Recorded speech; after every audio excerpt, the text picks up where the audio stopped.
Estamos en el domingo 27º del tiempo ordinario. Seguimos nuestro recorrido del Evangelio de Marcos y como tema de lo que vamos a vivir en esta Eucaristía y de las lecturas que nos transmite la liturgia, pongo esta frase: de modo que ya no son dos, sino una sola carne. La primera lectura está tomada del libro del Génesis, en el capítulo 2. Recordamos y ubicamos que el Génesis es el primer libro de la Torá, de la ley, o Pentateuco. Los tres nombres se utilizan para describir estos 5 primeros libros de la Biblia hebrea. Literalmente, Génesis significa en griego creación. En la tradición judía se le denomina en el principio, referencia a sus primeras frases y a la temática, que es la creación del mundo y la vida de los primeros seres humanos hasta llegar a los patriarcas Abraham, Isaac y Jacob o Israel, fundadores del pueblo de Israel. El texto que vamos a escuchar se conoce como el segundo relato de la creación de los seres humanos. Y el primer capítulo tiene el primer relato, que nos presenta en el 6º día como culmen de ese proceso de la creación de Dios al ser humano. En el 6º día Dios dice, singular, hagamos, plural. Uno de los grandes mensajes de esta visión profética, de esta experiencia mística de que Dios es unidad y comunidad. Habla en singular, dice Dios, y también en plural, hagamos. Nosotros somos imagen y semejanza de ese Dios. Dice, y Dios los creó a su imagen y semejanza, hombre y mujer los creó. En el capítulo 2 encontramos un segundo relato que invierte el orden del primer relato. Por ejemplo, en esa narrativa, Adán es creado antes que los animales, cuando en el capítulo 1 los animales y otras cosas fueron creadas antes que Adán. Aquí el mensaje fundamental es que Dios crea a estos animales, y por eso este cambio de secuencia, como compañía y ayuda para Adán. Pero en realidad, también subraya el autor de este segundo capítulo del Génesis, no podían ayudar a Adán porque no eran sus semejantes. Dios crea a Eva, ante quien Adán exclama, esta sí es hueso de mis huesos y carne de mi carne. El salmo que vamos a escuchar, Salmo 127, celebra la vida familiar como un lugar donde el amor de Dios se concreta en la vida de los seres humanos. Esta plenitud solo es posible si Dios permanece como centro de la vida de la familia, si se le da su lugar. Recordemos que este término de temer, que aparece en buena parte de la literatura del Antiguo Testamento, en el fondo transmite este de respetar, el sentido de respetar, de darle a Dios su lugar.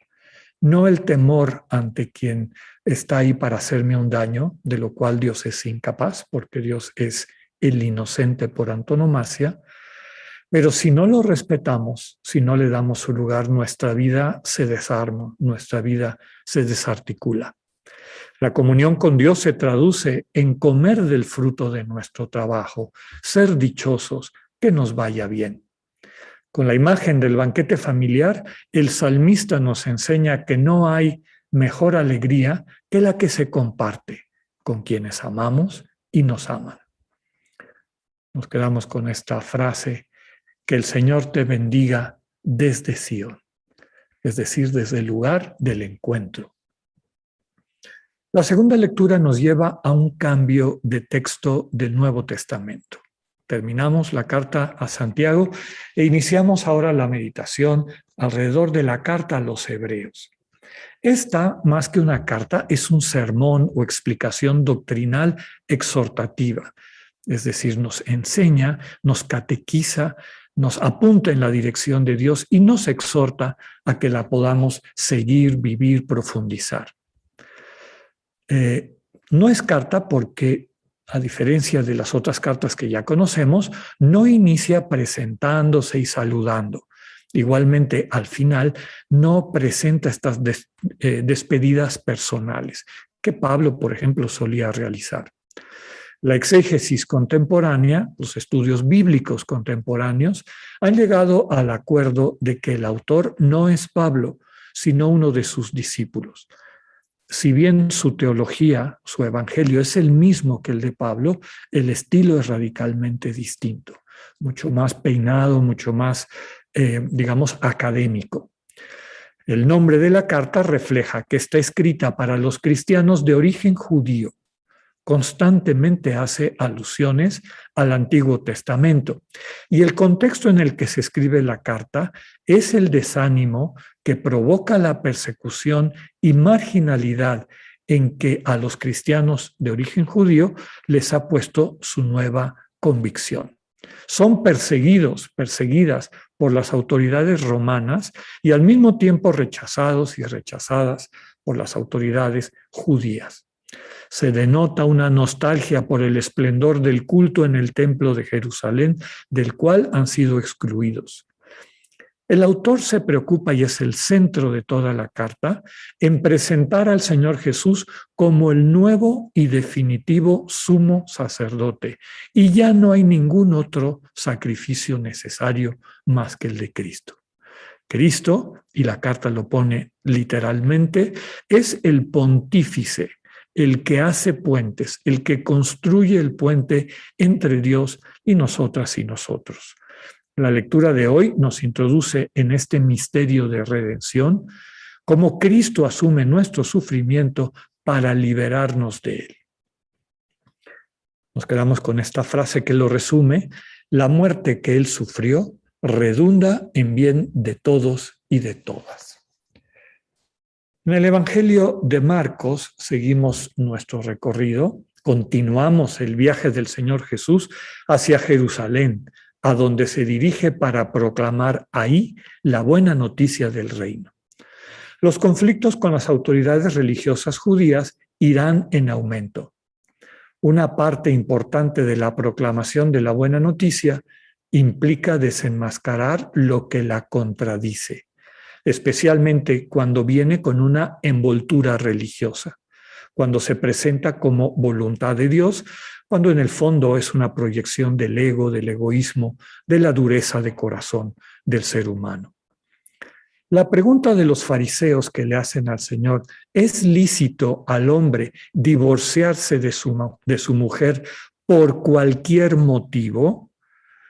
Claramente nos muestra que es un grupo de fariseos que están viendo si Jesús se inclina más a la escuela del Rabbi Shammai, que era flexible, es decir, y que sobre todo defendía hasta donde se podía en el contexto de aquella cultura el derecho de las mujeres, y por lo tanto solo permitía que el hombre divorciara a su mujer por infidelidad.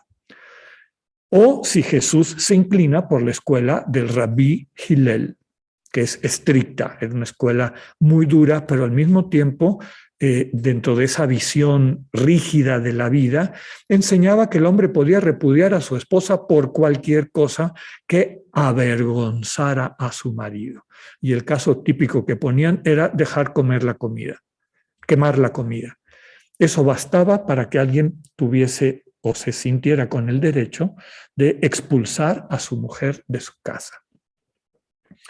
El Señor les devuelve la pregunta, y ellos, cuando Él les pregunta qué es lo que consideran, le responden de manera genérica. ¿Por qué? Porque quieren que Jesús se pronuncie. Te inclinas por Shammai, te inclinas por Hillel. Ante esta respuesta genérica, el Señor diferencia las prescripciones de Moisés, que ellos consideran inamovibles y divinas, pero que en el fondo transmiten, como él lo dice, la dureza del corazón humano con su tendencia al egoísmo. En cambio, las prescripciones de Dios siempre tienen como fundamento el amor. En pocas palabras, les transmite las verdades fundamentales que responden a su pregunta. Ante el misterio del amor humano sobre el que se construye la familia, subraya la igualdad radical del hombre y la mujer como imagen divina. Segundo, el fundamento del matrimonio que Dios bendice, que es el amor. Donde hay amor de agape, de reciprocidad, queda excluida la tentación del dominio, que es la perspectiva desde la que lo ven estas autoridades. Para el cristiano, el matrimonio no es un contrato de conveniencia, sino la encarnación del ideal de comunión de Dios, que los que fueron dos aprendan a ser uno, sin división y sin confusión. Terminamos con este mensaje que redondea toda la lectura de hoy. El reino de Dios es de quienes son como niñas, como niños.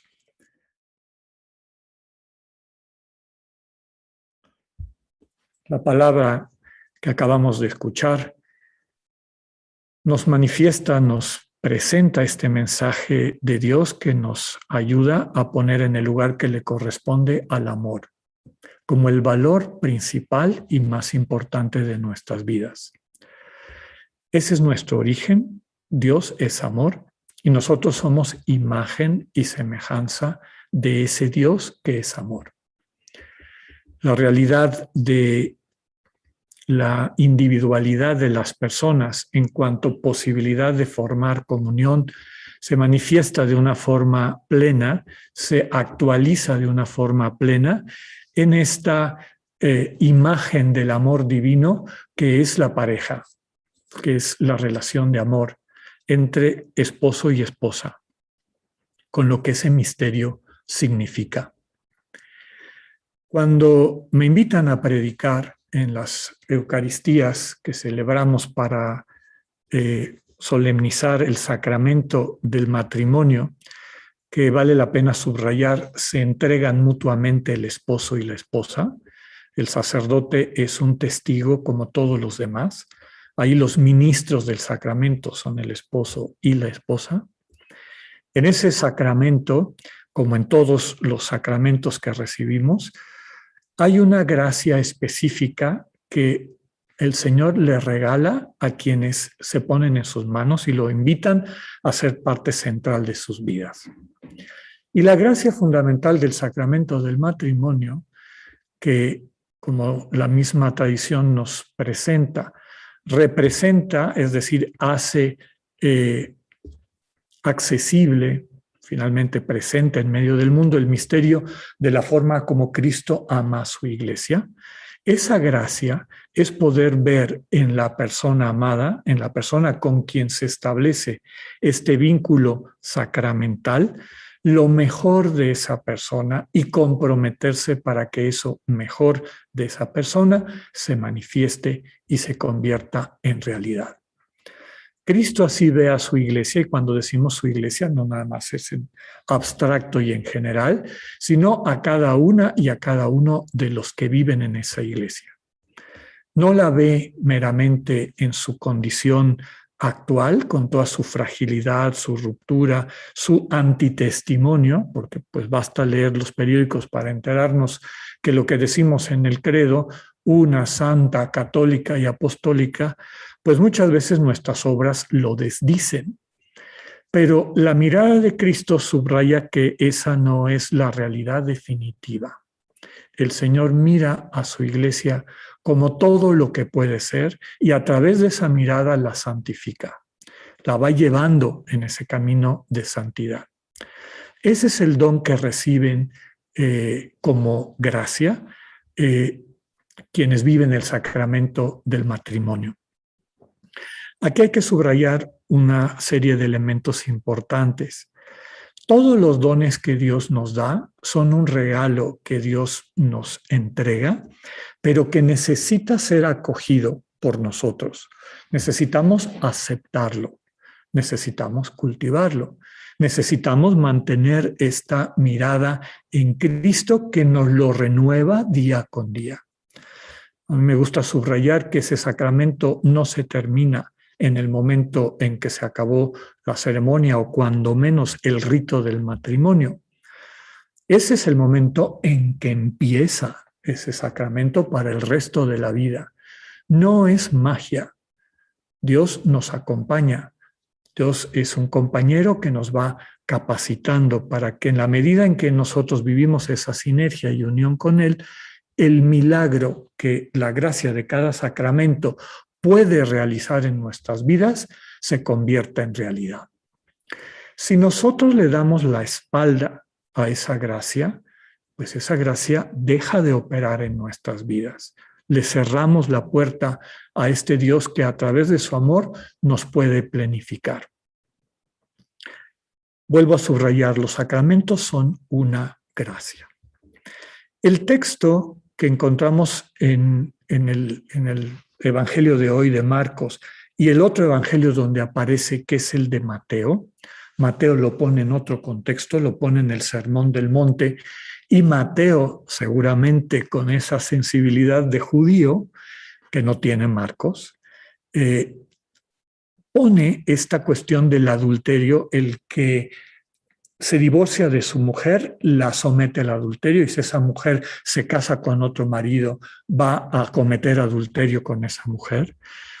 Es un juego de palabras que muy probablemente el Señor, en la época en que le ponen esta pregunta capciosa, utiliza para tocar el amor propio de esos hombres de una cultura patriarcal y machista, como diciéndole, ¿tú crees que con ese papelito ya aquella que fue parte de tu vida deja de ser parte de tu vida? La estás obligando a que te sea infiel, dicho en nuestro lenguaje contemporáneo, que te ponga los cuernos, como diciendo, no creas que así de fácil vas a evitar o te vas a salir de este compromiso de amor que Dios puso como parte del centro de nuestra condición humana.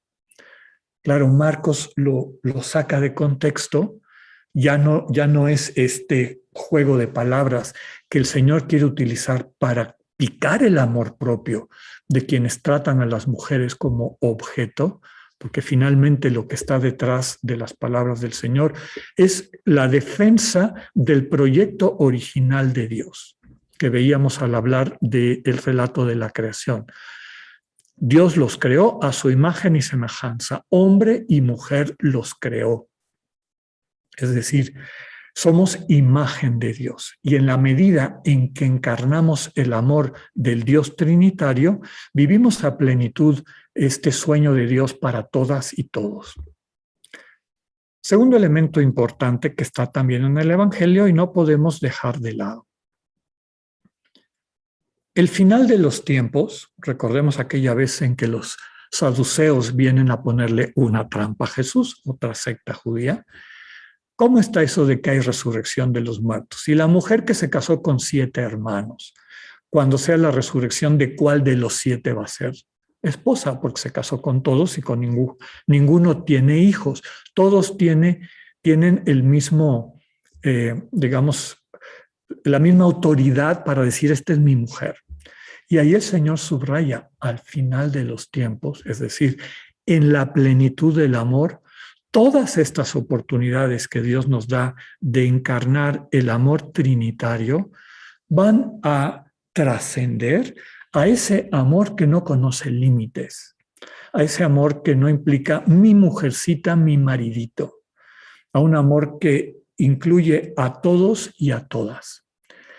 Si vivimos correctamente nuestra vocación, sea la vocación al matrimonio o la vocación al celibato, vivida como oportunidad de encarnar ese amor y constituirlo en una escuela del amor definitivo, del amor de la eternidad, entonces dejaremos que el Señor, con la gracia que nos haya dado, tanto en una vida de matrimonio como en una vida celibataria, podamos no solamente alcanzar la sensibilidad necesaria para esa comunión definitiva con Dios y con todas y todas en Dios, sino también ser imagen, facilitador, capacitar a nuestros hermanos y hermanas a descubrir qué es lo verdaderamente importante. Por eso no podemos cambiar los sacramentos en cuanto a gracia y don de Dios para su pueblo en absolutos, porque corremos el peligro de convertir al ser humano en servidor del sábado y no entender que el sábado está al servicio del proyecto de plenitud del ser humano. El sacramento, el matrimonio, fue creado para el ser humano, como un espacio donde este ejercicio del amor que tiende al amor infinito de la Trinidad se pueda encarnar dentro de nuestra condición humana. Y así con cada uno de los otros sacramentos, ayudas, regalos que el Señor nos da, nunca pueden convertirse en una carga para el ser humano. Nunca se puede sacrificar ni una sola vida humana en su plenitud para defender una realidad en abstracto. El matrimonio, la Eucaristía, la reconciliación, el sacramento del orden, más el bautismo y la confirmación, sacramentos de iniciación junto con la Eucaristía, son un regalo de Dios para el ser humano. No está el ser humano para los regalos están para el ser humano. La invitación que nos hace la Iglesia cuando nos pide que respetemos la dignidad de los sacramentos es que no caigamos en la tentación de distraernos y dejar que pasen a nuestro lado estas oportunidades que Dios nos da de una vida plena.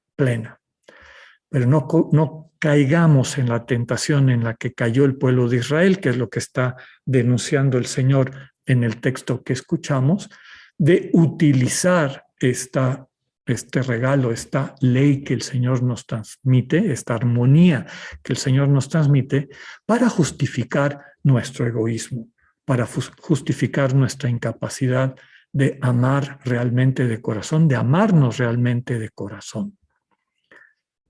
No se trata de caer en el hedonismo, en este culto al sentir bien, y si no me siento bien, no me interesas, que a veces es uno de los problemas importantes de lo que vemos hoy en día de la ruptura de las relaciones de pareja, de matrimonio, pero tampoco podemos caer en una actitud farisaica, rígida, de querer justificar el sacramento y la importancia que tiene en la vida del creyente para arrebatarle la vida a aquellas personas que sufren el rompimiento de esta unidad que Dios ha bendecido. Recordemos las palabras: lo que Dios ha unido, que no lo separe el hombre. En el acompañamiento pastoral vemos a muchas personas que sufren cuando el cónyuge, la cónyuge, ha roto ese amor. Y lo que Dios les dice y les invita no es a que apechuguen y que ni modo, pues te aguantas, porque eso sería poner por encima de la persona esta bendición de Dios, sino es la invitación desde el inicio y a lo largo de todo el proceso de esta relación de amor que, como nos recordaban muy bien al principio, ejemplificada por el matrimonio, pero extendible a toda la humanidad. Todos y todas estamos invitados y capacitados para hacer esa buena noticia para los demás. Acojamos la gracia que Dios nos da en cada uno de los sacramentos y dejemos que operen en nuestro corazón y así faciliten el proyecto de Dios de acogernos a todas y a todos en este banquete de la vida familiar plena, este banquete del amor trinitario. Que así sea.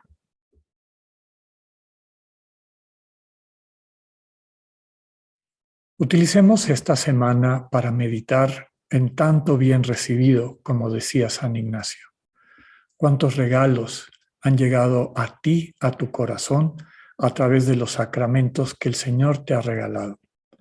Desde tu bautismo, tu confirmación, la Eucaristía renovada cada vez que prepara el banquete para nosotros y nosotras, y los demás sacramentos que seguramente algunos y algunas de nuestros hermanos y hermanas han recibido. Velos como lo que son, no una carga, no una amenaza, no un premio en el sentido de algo que se te da por tus méritos, sino como lo que realmente son. Un Dios que se te entrega amándote de forma gratuita y a través de ese amor específico para tu vocación y vida, te capacita para amar a los demás. Meditemos en cada uno de estos regalos de Dios de esta manera como el Señor ha querido permanecer presente en su iglesia. Que tengan una excelente semana. Dios con ustedes.